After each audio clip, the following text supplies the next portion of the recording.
What if I told you that one of the most successful products in office history, generating over $1 billion in annual sales, was born from what scientists called a complete failure? Welcome to Untold Stories. I'm Tony, and today we're peeling back the layers of the Post-it notes' incredible journey from laboratory disaster to global phenomenon. Our story begins in 1968 in the sterile laboratories of 3M in Minnesota. Dr. Spencer Silver had one job: create the strongest adhesive ever made for the aerospace industry. Instead, he created the weakest glue imaginable. Picture this: tiny acrylic spheres that barely stuck to anything could be peeled off without effort and repositioned endlessly. By every measure, it was a disaster. But here's where Spencer Silver becomes our unlikely hero.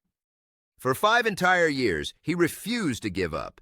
He became a corporate evangelist, traveling from department to department, giving seminars about his solution without a problem. Imagine the frustration. You've discovered something remarkable, but no one can figure out what it's good for. Most scientists would have moved on. Silver didn't. Enter Art Fry, another 3M scientist, with a very different problem. Every Sunday at church, Fry sang in the choir, and every Sunday his paper bookmarks would slip out of his hymnal at the worst possible moments. It was a small frustration, but a persistent one.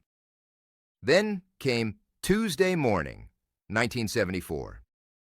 Fry sat in one of Silver's seminars about that useless, weak adhesive, and lightning struck.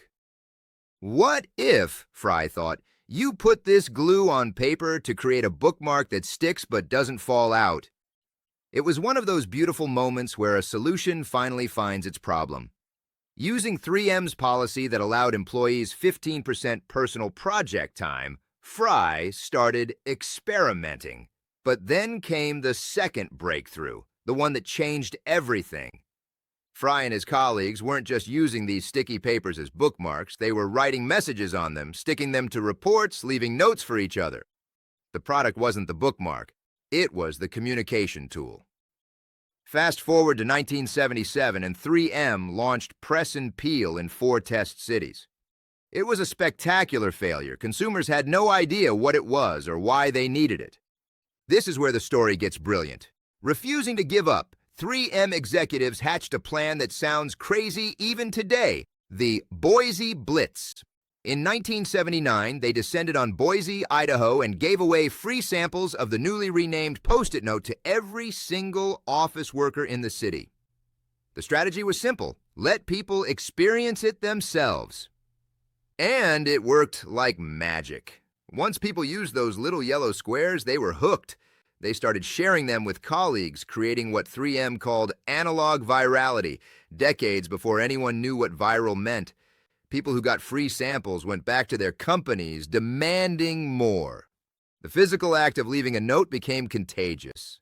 Today, those failed experiments generate over $1 billion annually and are sold in 150 countries.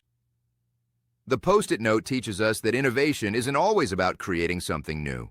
Sometimes it's about connecting existing solutions to unmet needs and having the persistence to keep believing when everyone else sees failure. It makes you wonder, what other incredible tales are hiding just beneath the surface of history, doesn't it?